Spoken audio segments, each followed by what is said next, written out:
Hey friends, Dean here with some exciting news to share. You can now buy us a coffee. That's right. You can help support independent content creators like us by becoming a member of the 3324 Green Room at buymeacoffee.com/3324. Our episodes will always be free and that will not change, but your support at buymeacoffee.com/3324 will help us continue to bring you the best in music and movie podcasting, in our humble opinion. As a Green Room supporter, you'll not only have our undying gratitude, but you'll also be able to vote on which episodes we record and receive other perks for as low as $3 per month. That's the price of a cup of coffee. There's absolutely no obligation, and nothing about the show will change. It's not going behind a paywall. Go to buymeacoffee.com/3324 for all the details. The link will be in the show notes of every episode as well. We'll see you in the Green Room.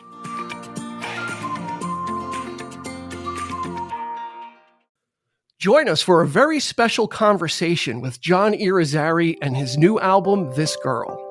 Stay with us. Get ready for the 3324 podcast, where lifelong friends Dean Legiro and Eric Kuber share their love of all things music and movies. Dean has directed short films and is a music trivia buff. And Eric, trained in audio engineering, brings his extensive knowledge of music and film to the conversation as they discuss, debate, and celebrate their favorite albums, films, and much more. Welcome, friends, to the 3324 podcast. So glad you're with us for this very special episode. We don't do too many interviews, so when we do, it's something special. And this is a very special episode that we hope you're going to stay with us for. Before we get started, I do want to let everybody know, give everybody a little bit of a trigger warning that we will be talking about suicide in this episode. So if that's something that you're not comfortable with, it's okay to pull away from this episode and come visit us on another one, which is perfectly fine. Also, if you are dealing with any struggles or know anybody that is, the National Suicide Hotline number is, you could dial 988 or go to 988lifeline.org. I'm going to put a link in the show notes for both of those. This way that information is available for you or someone you love that may need a little help. By all means, not a problem to put it there, so use it. And we're recording this in May, John's album, John Irizarry, welcome, first of all. Thank you, Dean. Before I go too long. Thank you for having me on. As I've been known to do. John's new album, This Girl, was just released May 3rd, 2024, which is May is Mental Health Awareness Month. I don't think that was coincidental, John.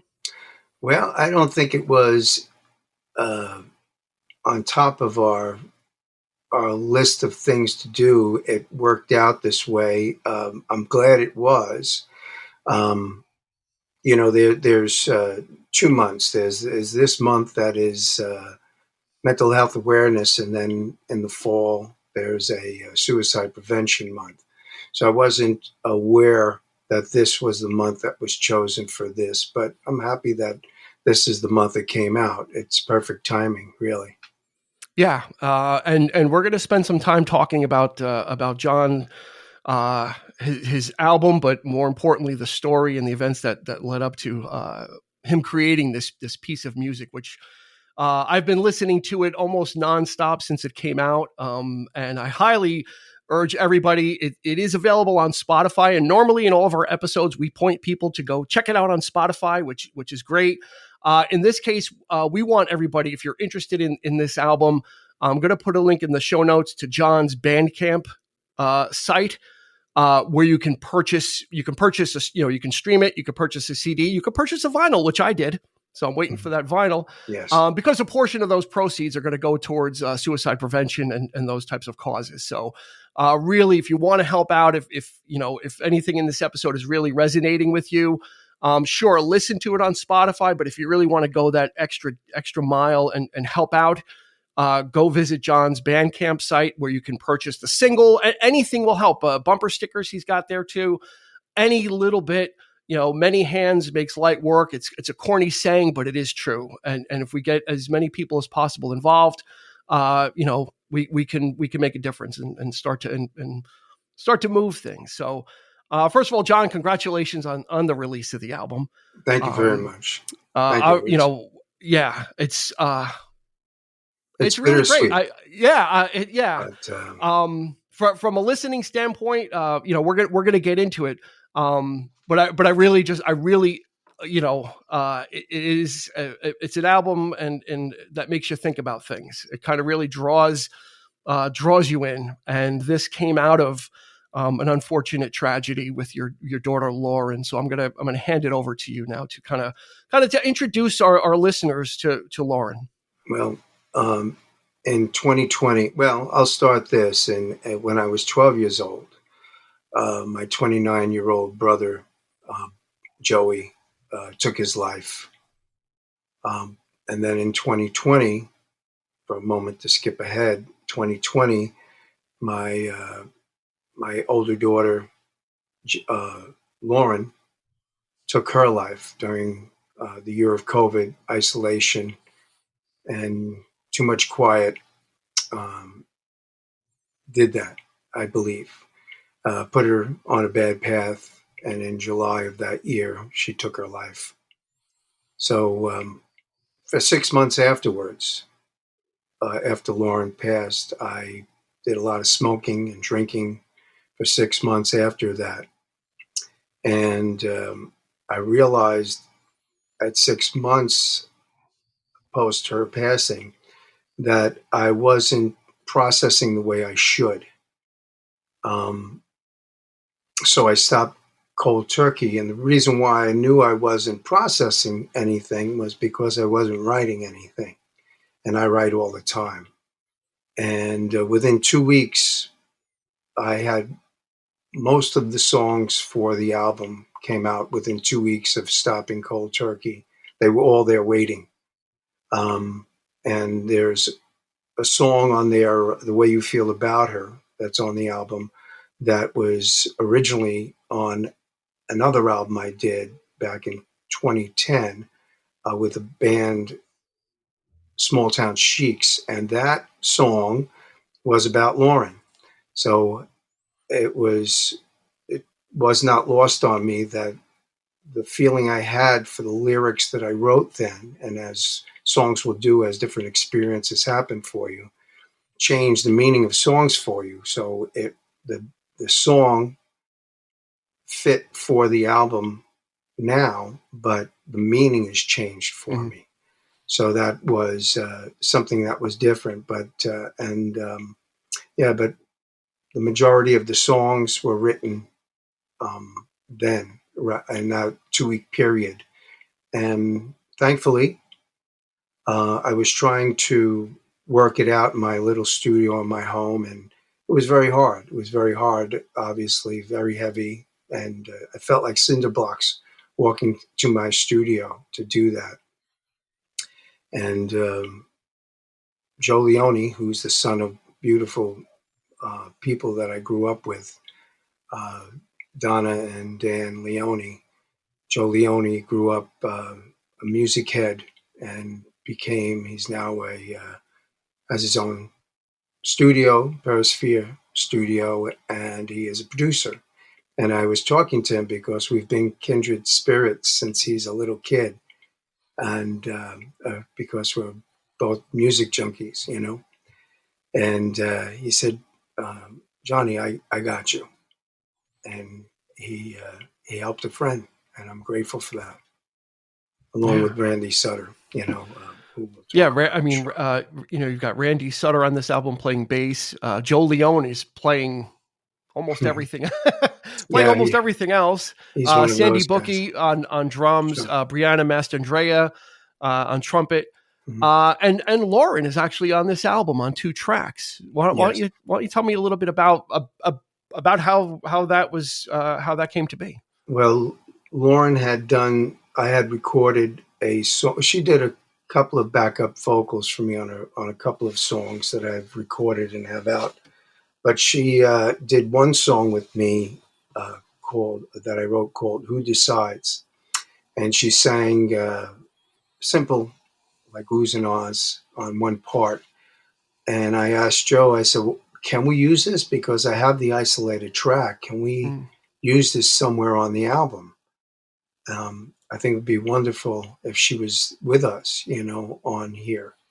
and he was able to do it, and I'm very happy in those songs when I hear it, and I hear a voice on there. And I hear a voice all the time, though. I always hear What it. was that like for you, hearing her voice while you were working in the studio, almost having her as a part of, literally a part of the project? Well, that's an interesting thing because when this, and what I've learned is that I'm not alone in feeling this. Um, what happens, because this is an unfathomable event to happen, not only to someone you love, but to happen to your child, Mm. that you go through phases of belief and disbelief. And you change scenarios, you'll rewrite scenarios about what ifs and could have beens. And there was a time early on, which I don't do anymore, but there was a time where if the phone rang, I thought would be her, and there was some kind of either joke or some game show or something, if a Mm. car was coming up into my neighborhood. So hearing her voice, I had to get it done.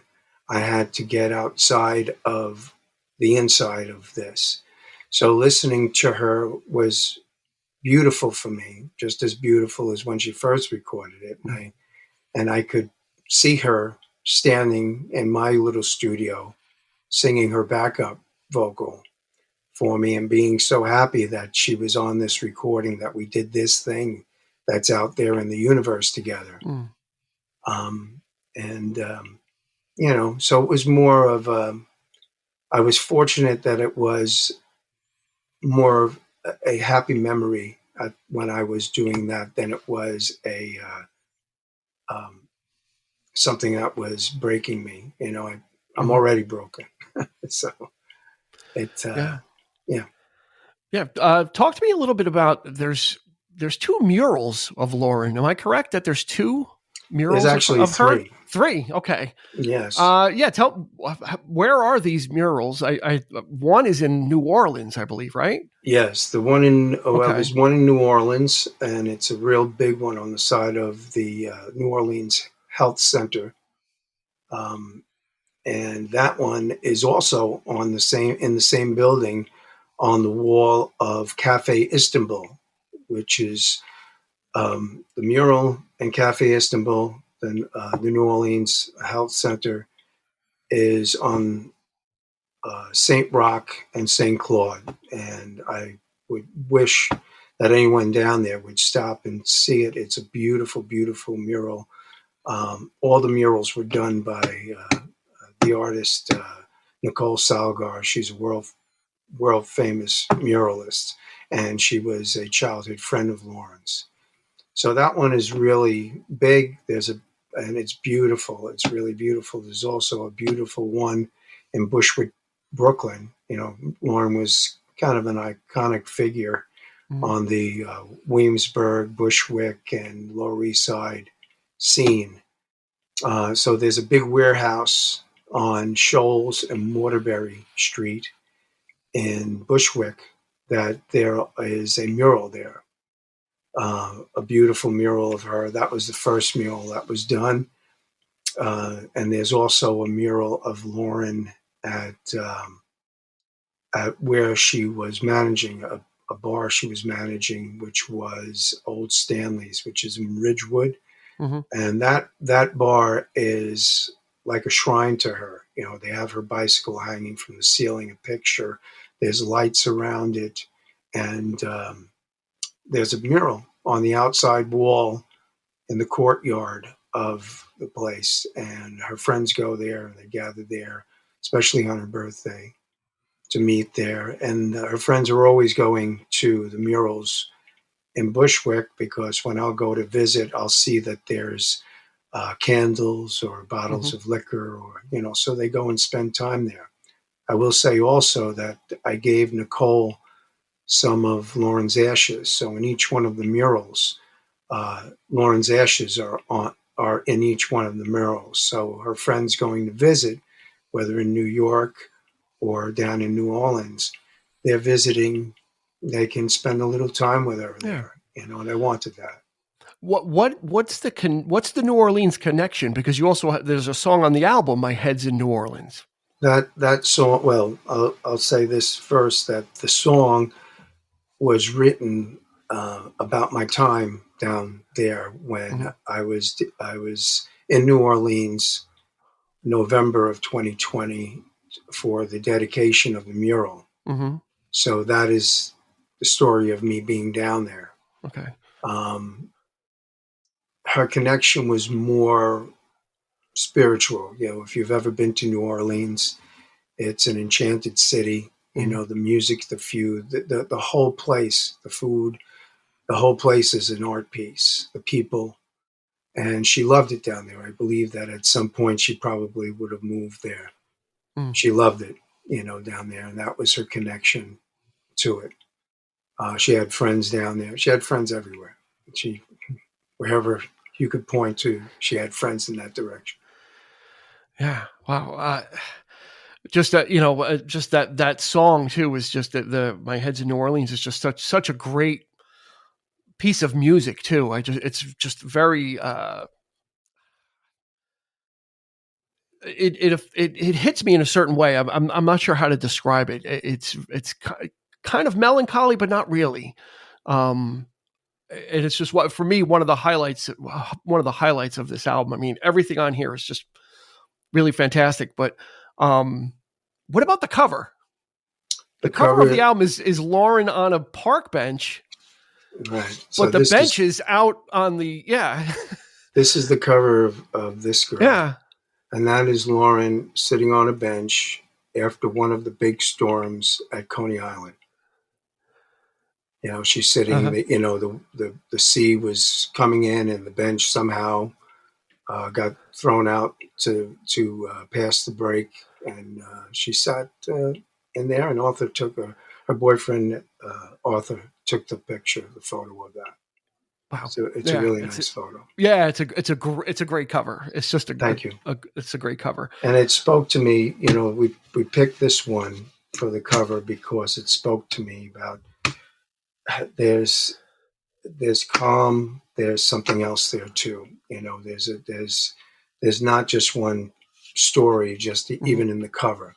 It's peaceful, but yet this was after a storm. That this was the aftermath of a great storm, and she looks peaceful there, and Mm. that's after her big storm. I hope that she's found peace. Yeah. You said that you for 6 months you hadn't done anything Mm, after then all of a sudden when you kind of put the brakes on the things you were doing, mm. um did everything just literally almost kind of like vomit itself out? Did this stuff just kind of Yeah, come flowing out, or it what was it? Was it bits and pieces that you had to piece together, or were these coming out as complete thoughts? Each one kind of coming out as a story, because that's really what this album is to me. Is very story like. I believe that from what I remember, because that was a tough time for me, everything Mm-hmm. just came out. I wrote every song kind of wrote itself Mm-hmm. as I was as I was. So I picked up my guitar and they just kept coming out.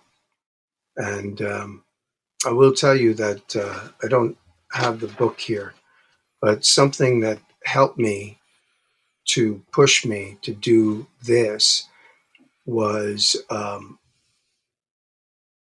I was shown it. I was sitting at my desk and I saw a book. Anderson Cooper held up a book, and it was written by his mother, and Anderson Cooper lost his brother. His mother was Gloria Vanderbilt, Mm-hmm. and they lost his older brother to suicide. So she wrote a book called A Mother's Story. So I'm not an avid reader at all. I'm an observationalist, and I'm just, my mind is a camera, and I'm not much of a reader. But something said to me that this is important for me to read it. So I ordered the book through Amazon, and not to give them any Sorry, but Free plug, Amazon. that's right. So, and after reading the book, it spoke to me because um, a couple of things it showed me. The way she wrote the book, where she was going back in time and forward in time and in the present and trying to figure things out and trying to read and trying to find the answer to the unanswerable question, let me know that I wasn't alone in how I was feeling and what was happening in my process. So it was very, very important to me, that book, but also that she was knew that it was important to put her pain on her sleeve and show the world. And the way that book helped me, I hope that this album, and I may never meet the person, but I hope this album helps someone. I hope that not only helps somebody that either needs to cry or needs help healing or needs to process, to let them know they're not alone, or I hope it creates better empathy and greater conversation about a subject that has been real quiet. And I know this firsthand from when I was 12 and lost my brother. And, back then we were in a rich family, so there was no child psychologist or therapist or anything. My family was crying around me. Obviously, they were distraught and broken, because of it. But I don't remember. I mean, I remember my mom coming in. My mom was Eastern European, Ukrainian, so she was a tough lady. But she came afterwards and she just hugged me and cried a little bit. She left my room and that was it, but I don't remember anyone checking to see if I was all right. Yeah. It just wasn't back then. It wasn't. Yeah, it was a different time. Totally different time. You were kind of left to your own wherewithal a lot of times for things like that. Were you worried about, after reading the book, it's one thing to read the book and see someone else put all that out there. Were you worried about you being the one to now decide to put this story out there? Like I said, it's easy to kind of read it and be kind of inspired, but you were going through it, you were living it. What were you worried about? Well, do I want to put this out here, or do I have what it takes to put it out here? How were you feeling about that? Was it just a decision of this is what I need to do? I think it was more, this is what I need to do. It's important because if it helps anybody, if someone is helped, or if, again, with greater conversation, or I convince someone to make a call and not a mistake, then I won. Then I won, because I don't want anyone to feel the way I do. I don't want anyone to feel the way Lauren did. I don't want anybody to feel the way my brother did. I don't want, there's another answer, because a phone call could have changed everything. That's all it would have taken, but there's I think what happens is, and this is, we all get to dark places. We all fall into dark places and we start to dig a hole. But at a certain point, and you have to learn how to fill that hole. You have to say, okay, I don't like where I'm going. I have to pull myself out of this, this hole and fill it in, stand on top of it. But what happens, I believe, is when you start to dig too deep, that you don't see light anymore. And that's the great fear, and that it's more open now, the conversation, which I'm very happy about. So the timing for this is very good, because the conversation is more open now than it was at one time. We have to recognize in ourselves there's nothing wrong with realizing that you need help. If you had a stomach ache, you'd go to the doctor. If you had a headache that wasn't going away, you'd go to a doctor. You'd get help. If you had financial trouble, you'd look to find help. Your mental health, and all of our mental health. It's not, we're all we're all in that place. We're Hmm. all in a place where we can suffer from it at any time, Sure. in small Absolutely. degrees and great degrees. And Yeah.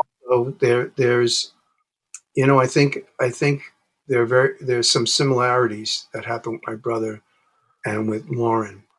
And I think what happens sometimes is I compare it to someone can live a whole lifetime that has a predisposition for cancer, that they can contract cancer, but a lung cancer. And then if they never smoke their whole life, they'll never know it, Hmm.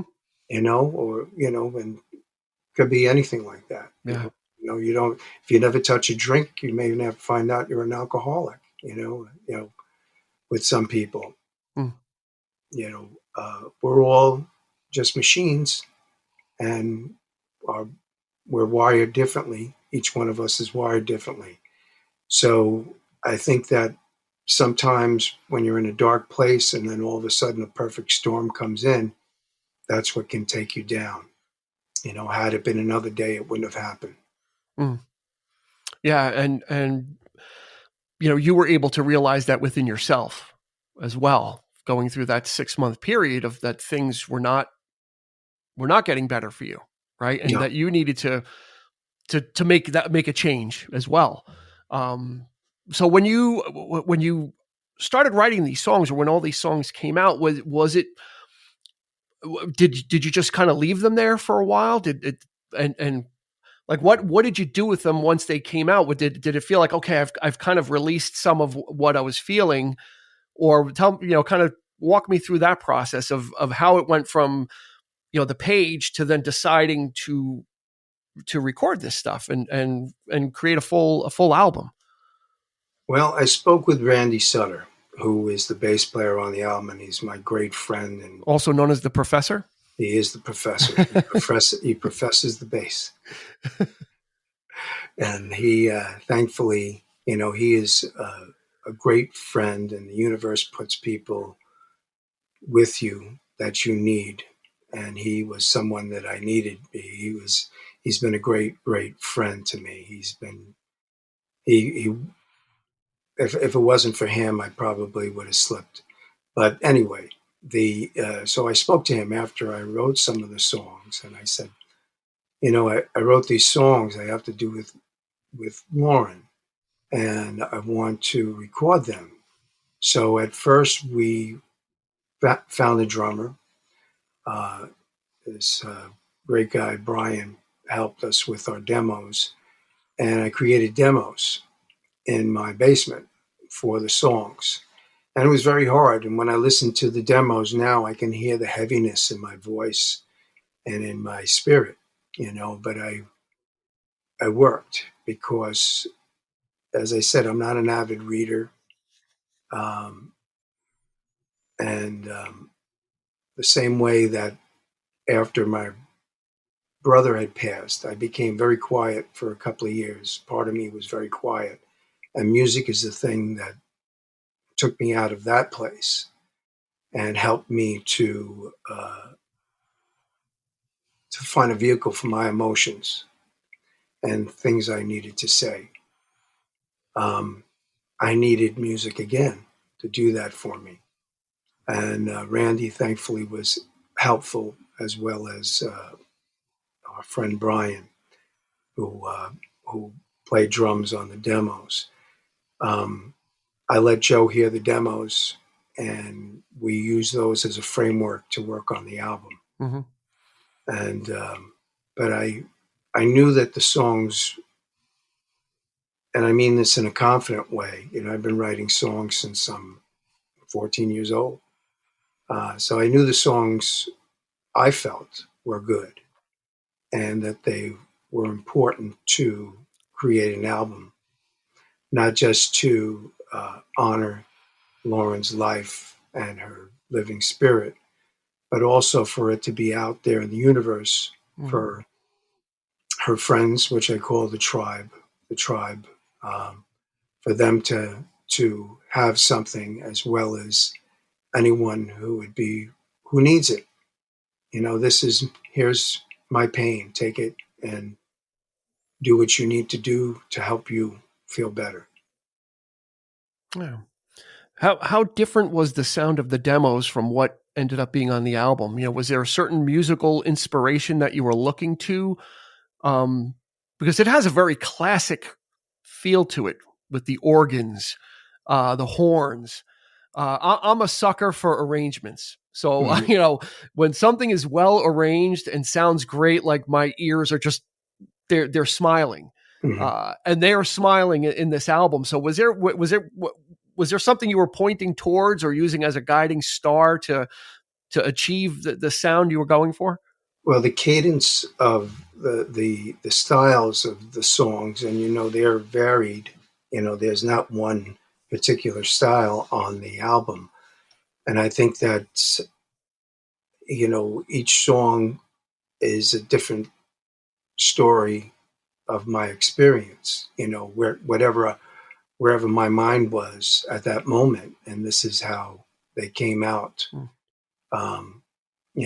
Because between tears and just asking God why, I remember asking God, listen, you have so many stars in the sky, you can't give one back, and so the style was there, but here I'll bring Joe's name back into it. Joe, thanks to his parents, has been around music since he's a kid. He's been to so many concerts. His first concert was at 6 years old. He went to see B.B. King. Wow. So yeah, so that's a start. Yeah. So in a way, even though Joe is in his mid to late 20s, and me being the age I'm at, 175, we grew musically. We had the same frame of reference because his dad and I have the same frame of reference. So when it came time to create the arrangements, Joe could facilitate what we were hearing, what we heard the songs needed. He was able to facilitate it because he had the talent. He plays horns, he plays keyboards, he plays guitar, he sings, he plays drums, he does all these things. He's just that guy. Yeah, and he's an architect. So how he found time, he probably had a half hour to kill, so he became an architect. Well, it sounds like he's a musical architect as well. He is, absolutely. So, he's a very smart young man and very tenacious when he wants to do something. And I had the privilege, August 19th, 2023, there was an Act Through Music benefit. Yes. For suicide awareness and prevention. Mm-hmm. And it was a beautiful day. The sun was out. And you decided you were going to play the whole album, perform the whole album, which had never been done, right? When you recorded this, you recorded it in layers, right? You kind of laid down the bass, right? It wasn't recorded live with everybody at once, right? We had all the recording done. We were in the middle we had all the pieces. Yeah. We were doing the mixing and getting it ready to go to mastering. To Nick, we decided to use, thankfully, because he did a great job. Nick Maside of Old Quarry did a fantastic job mastering it. But at that time, we really had I would say they were a little more than a rough mix, but they weren't complete mixes yet. Mm-hmm. And so all that was just what we did in the studio, but we had not heard it in a live setting. Yeah. So all at once, not meaning like, when you recorded it a track at a time, right? You would. Oh, that's correct. The horns would be separate, Right. So you were not that good. Yeah. So at the Act Music benefit, you were literally launching the whole thing as it's never been performed before, right? Because it was done track by track for the most part, right? Correct. You had, if I recall, 3 or 4 horn players. Yes. Joe was there on the keyboards. Randy was on the bass. You had a drummer. Did you have a violin? Yes, Nicole Deloy. Yeah, Nicole Deloy was you on had, I think, mandolin. Yeah, maybe 8 or 9 people Yeah, I think Jeremy on stage Langdale with on you. guitar as well. Yeah, Yeah. yeah. What was that like? Because that is, first of all, very ambitious to do, um, especially with that amount of people. To get all that, to get those people to learn those parts and to perform that whole thing at once. I was there, and I do remember when it started, you kind of got a little emotional because, Well, I when you did. talk about that, it was kind of like Well, it was happening. I realized, I think it just all hit me. There was a lot of anxiousness on my part leading up to that day because I had to call in favors. It was a benefit, so I had to call in favors. The horn section was from this great funk band called the Funk Junkies, who were really just a great band, but those guys jumped right in and they were happy to help. Um, Jeremy Langdale helped as a second guitar. Nicole Deloy helped on violin and mandolin. Larry Lepkirk from the Funk Junkies as well was playing drums, and he's pro drummer, excellent drummer. Randy was there on bass, and Joe Leone was on keyboards. And what happened is that when we did, there was a song we did, and when the horns came in and the full sound of the full band hit me, it just it broke me, like, because it was so beautiful. Hmm. It was very powerful for me to hear this go out into the universe. That this sound, these songs for Lauren were in this intensity going out into the universe, and I collapsed for a minute. Yeah. I Yeah. collapsed first later, but again. I think everybody that was there felt it because it was a visible thing, and it was also an auditory Mhm, feeling as well when the horns just kind of kicked in, and mhm, from being on the other side of the stage opposite you, I felt that as well. You just felt the impact of this music kind of coming through, and why everybody was there. And that made it an even more special event to kind of go there.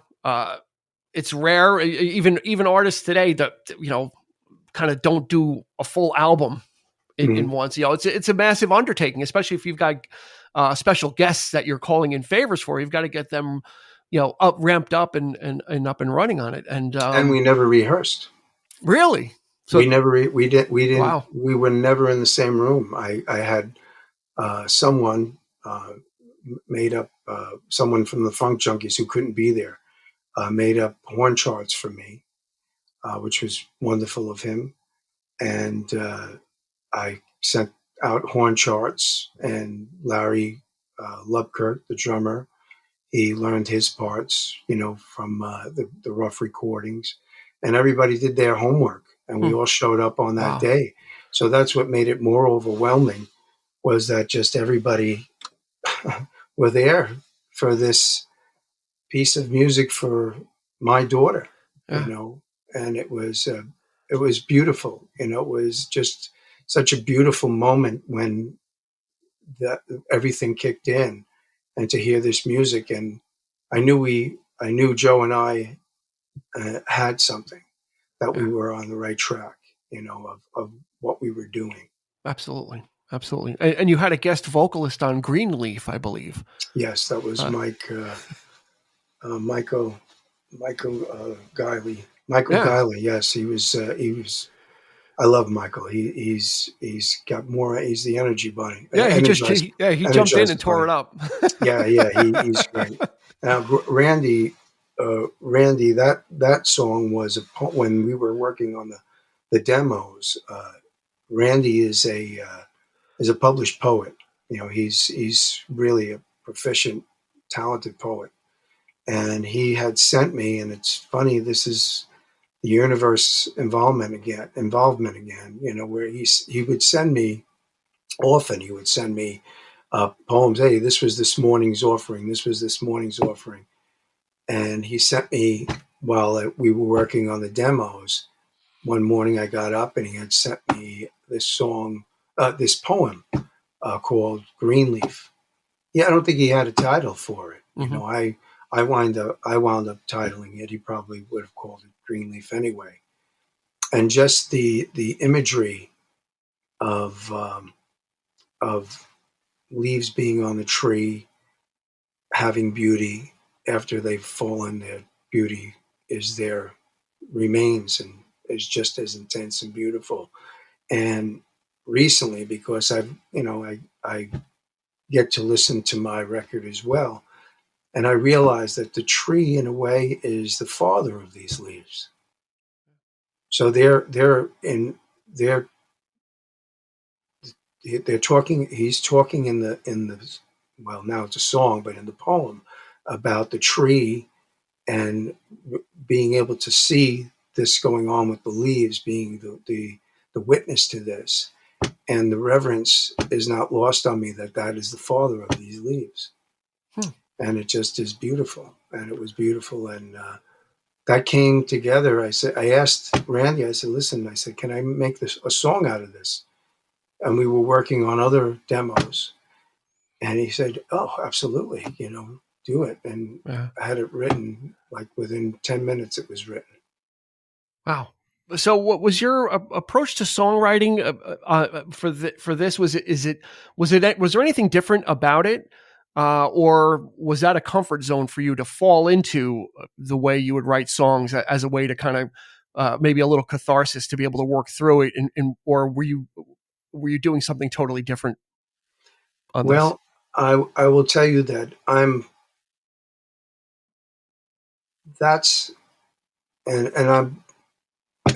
people wouldn't know it because I seem to talk a lot, but I am an introvert, believe it or not.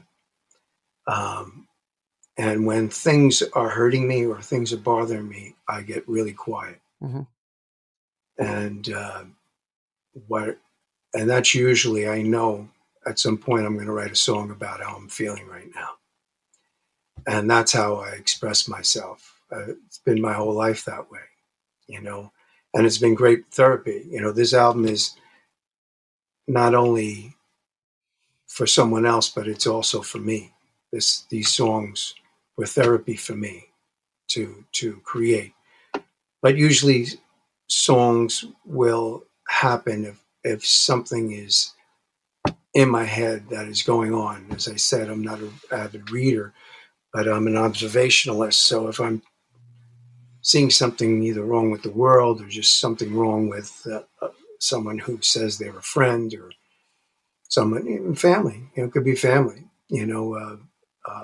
that something will come out, even if it's tongue in cheek, it'll come out. City Morning seems like that. Very, very observational, almost a slice of life type of song. That's the opening track. Yeah. And I kind of got that feeling. It's kind of it would literally was. It sounds like you were transposing the thoughts that were going on. You've got your headphones on. You like the music that's going on, and just kind of, a very delicate way to open the album as well. Well, I think it was important to start it that way because I wanted the introduction to what was to come for people to know that this is not a depressing record. This is not meant to be depressing. This is meant to be a conversation, a reflection of love, and a conversation with someone, a love letter to someone who we lost, who I lost, who I've lost. And the point of City Morning is really the point that it's never going to go away. That you can be living your day, you can be listening to music, you can be thinking about other things, but this that you have, this hurt, this broken heart, is not going to go away. And how you it's going to pop into your day. I mean, I don't want to give away the words in case anybody listens to it, but I'm talking about, a little sample won't hurt. That'll be a right. tease. Well, it talks about the weather. It talks about the weather. It talks about the music in headphones. It talks about stopping, like anybody else, stopping for a cup of coffee, uh, not wanting to look at the papers because you're frustrated with the news, and all things that go on in a regular day. And then um, you that that thing that's always there pops back in your head. I'm looking in my head, remembering what you said. My heart holds on to thee. To look back, there is no purpose because your picture stays with me. Mm. She's always with me. She's always with me. Yeah, and I think it's bookended by the last song, How Do We Say Goodbye? Very similar tempo and feeling. When I was listening to it, like I said, the more I listen, the more I pick up. Yeah. And I was thinking, well, the opening and the closing song almost are kind of bookend the story, bookend this experience that you take us on. Was the track ordering, was that something that was really important to you? Yes. You were trying to create a certain flow or create a certain emotional kind of lift on the Yes. album? Well, we wanted the story to go we wanted it to go a certain way. Joe and I worked really hard on that. We went back and forth on a few decisions, and I think we made the right ones in the end. I think the flow of the album goes well. I think that the way that that start and that end, that was actually, I knew that we needed something to close out this story, and it had not. We had everything else recorded, and I said, Joe, I have this song that I had written. I actually wrote it after my dad and my sister Jeanette had passed away, very close to each other.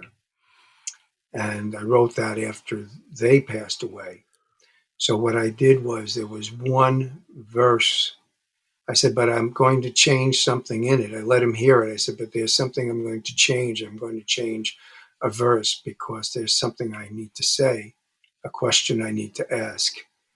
And that is where I say, in the song, I say, was there peace of mind when it ended? Which I think it really closes the album out with that question. There's a lot of open-ended questions with there's someone else's music in my head. I don't close it. I don't finish the song for a reason. I want the question to ring in people's heads. And the question is, when the light breaks through the shade, we think we've got it made. But we wake up to the day, whatever I said, I don't even remember my own words. But we go into the day thinking that we're saved, but are we saved? Like, you don't know what the day is going to bring. You don't know. What you don't know. You think it's a beautiful day, the sun is out, and you don't know what the day is going to bring. Yeah. You Yeah, I mean, John, I have to say it's a powerful piece of work, but infinitely listenable. Also, like you said, it's it's dealing with some heavy subjects and some things that you need to say, but it's so well done, and I think that's what makes it enjoyable. And it's a broad statement, but I don't know anybody that maybe hasn't been touched by suicide. I'm sure we all either have a direct relation or know somebody. So it's something that is not too foreign to everybody, unfortunately. But I have to say, on this album, I'm glad that you're like you had said, the mission statement was not to make this doom and gloom, but to there's also celebratory. There's some like shuffle in it. Is it bossa nova shuffle that I'm hearing on New Orleans. Oh, Yeah. New Orleans. Is that Oh what it well, you is, got or is that. it No, you're that? talking about the way you feel about her. Yeah, So yeah, I guess it would be. like a little. You It's know, like it's like yeah, a little shuffly. So there's a lot of different textures on the album, yes, um, which I really dig. And highly recommend. Like I said earlier, everybody just check this album out. The link will be in the show notes. Um, do yourself a favor and pick it up and purchase it, and your purchase will go towards helping this cause. I've been privileged to have been able to see John many times, to see him perform this live. What made me a John fan, I think I told him this story. I think I told you when I first met you, is I went to go see John. John was performing, and he's running through some songs, and he starts playing a song, and I'm like, is that Slow Turning by John Hyatt? I'm like, I thought I was the only guy on earth that knew that song. Obviously, I'm not the only guy on earth that knew that song, but to me, I really liked that song. It was I thought it was a very obscure thing for someone to be performing, and John did a fantastic. I'm like, I love this guy. well, thank you. That was, and that was a few years ago when I first saw him, and he's doing. I'm like, Slow Turning. I'm like, I love that song, but nobody knows it, and here's this guy that's performing it, and he's playing the hell out of it as well. So he's no slouch when it comes to the music. Yeah. What are there some more plans? I know there's a release party coming up. There's one on Sunday, June 2nd, at Arlene's Grocery on the Lower East Side. It's an afternoon show. It's a Sunday afternoon, starting at 1, probably go to around 5. Okay. Open to the public? Open to the public. You can come. We're going to make a donation to a suicide prevention cause, maybe a couple, depending on how much over cost. We have to cover some costs there, but we are going to write a check to suicide prevention, mental health causes. That's fantastic. And the Arlene's Grocery, for those of you that may or may not know, is an iconic rock and roll bar in the Lower East Side, on the Lower East Side of Manhattan, and it's going to be a great show. We have more people on the bill, and Lauren used to work there at one time too, so they were all about doing it there. That's that great. We do this release show there. We have a wonderful artist that's opening up for us named Roni. She is huge on the New York scene, and she is really an outstanding performer. So when I talked to her, I met her years ago at a little bar in Alphabet City I was playing at, and she was playing, and she was young then. And we became friends, and we stayed in touch through Instagram, and I've watched her career grow. She's a monster player. She's a monster writer. She's a monster performer. Wow. And I'm honored that I asked, and she's like, "Yep, I'll be there." That's fantastic. So she's going to be there, and probably we'll have another act on too. So it's not just us. We're hoping to have 3 acts, including my band. It'll be a full band again, and I won't break down this time. We'll see. Yeah, that's right. I'll do my best. We'll have albums there too. There'll be albums and CDs and T-shirts and stickers, and we'll have all kinds of stuff there. I'll put a link in the show notes to that as well. So this way, if anybody's in the New York area at the beginning of June, come on down. I'm going to try my level best to be down there as well, so we can kind of hook up. It can be an informal meetup, but come on down and support John and the great work and the great piece of music that he's done. I've got 2 questions for you as we wind down, John. Okay. What's the most fun about performing live, and what's the most challenging part about performing live? What do you find? What do you find most fun? The most fun is when I'm able to, because I never use a set list. I'll never use a set list. I use a menu, and we joke about it. The bands that I'll play with will laugh because I never use a set list. Like we never go in any order of doing anything because I've been doing this so long that I prefer to read the crowd. And I know hundreds and hundreds of songs I can play and another probably 100 of my own songs.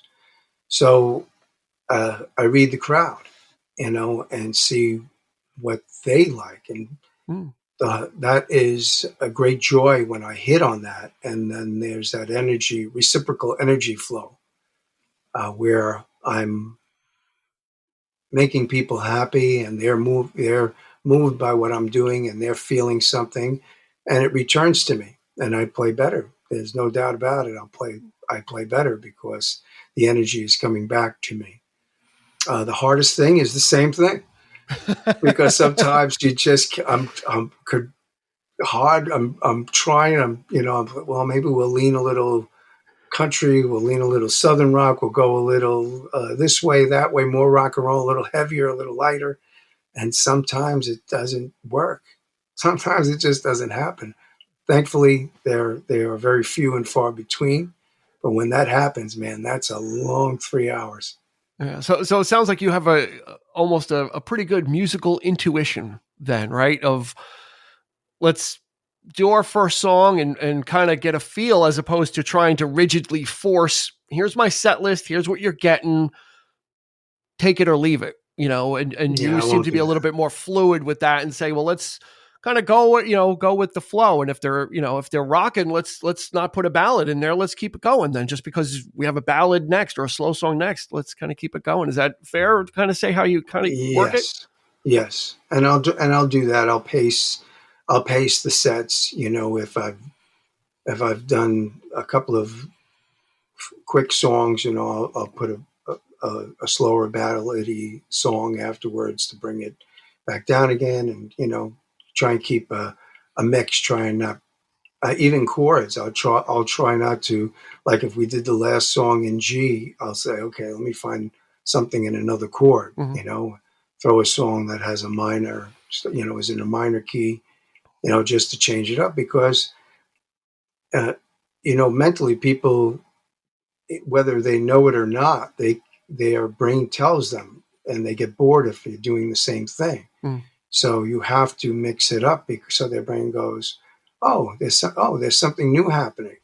I call it the tambourine theory. If you hear, like, especially you were talking about a lot of classic songs from like the 60s or 70s, or and you'll notice that even if the song is repetitious, at a certain point in the recording, a lot of times they'll put in a tambourine. And that's so the listener's brain, that's a trick. It's a studio trick, a recording trick, because it makes the person's brain go, oh, there's something new happening. We're not hearing the same thing now, even though everything else is the same. Yeah. I think I missed my calling. I could have been a good tambourine player, I think. I think you could have. John, if you ever need a tambourine player, I think you're I'll even buy my own. You don't even have to provide it. I'll buy one. I think if that's what it takes. If that's what it takes. Well, I'll buy you your first tambourine. They have a starter tambourine. Yeah. One more question, and then I'll let you go. Let's pretend that cell phones and internet technology doesn't exist, and you're going on a trip. What 3 albums are you taking with you? Oh, that's interesting. Well, because I don't want to make it so easy with Spotify. Oh, I could just listen. It's like, no, you don't have that. I want to make it a little bit more difficult for the throwback people that like to listen to albums. What 3 are you taking on a trip with you to pass the time? 3. Okay. Well, any genre. One would be the Layla album, Eric Clapton. We just recorded an episode about that yesterday. Oh, that's great.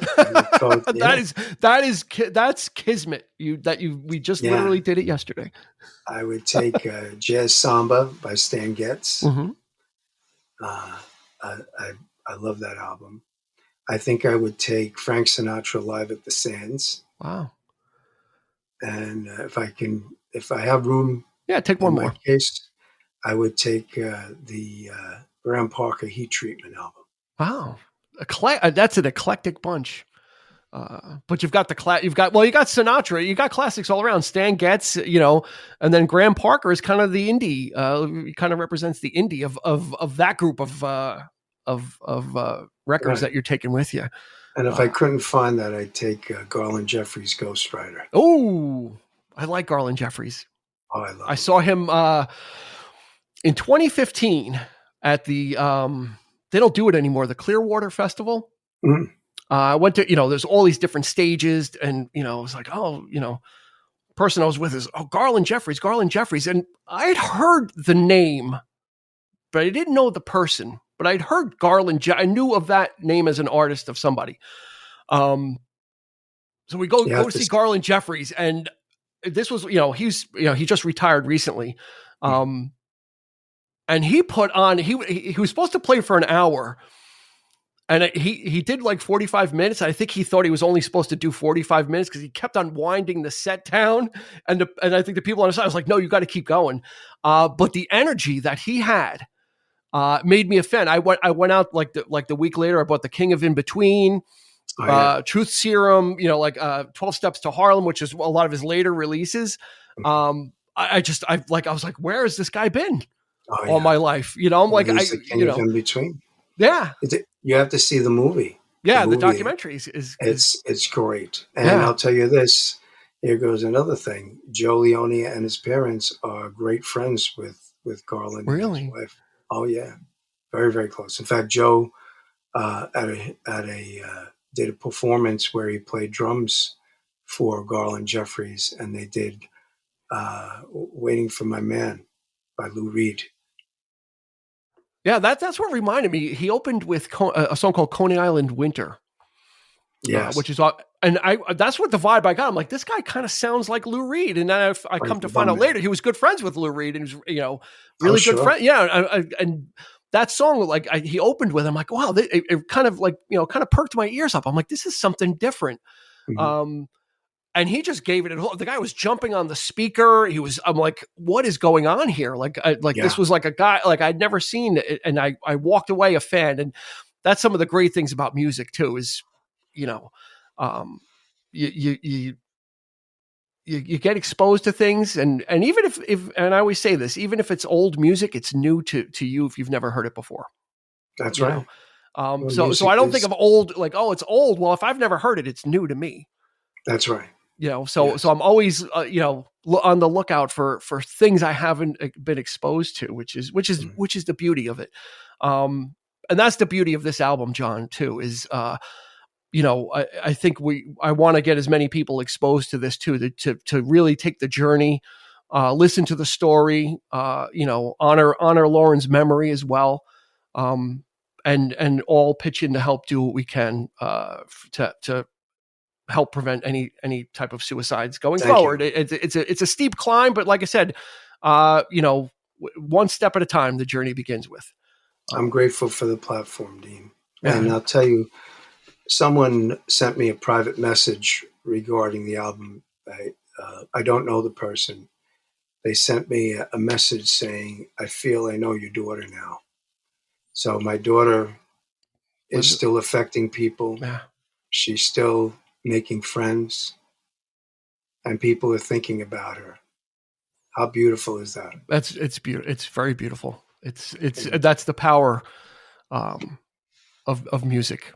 It really is. It's a formidable tool when wielded the right way, and I'm proud to know you. I'm proud that you let me listen to this a year in advance. You had sent me the pre-mastered stuff too, to give me a preview. So I personally feel honored and blessed to know you, to call you friend, to see you perform, and to see this come to light.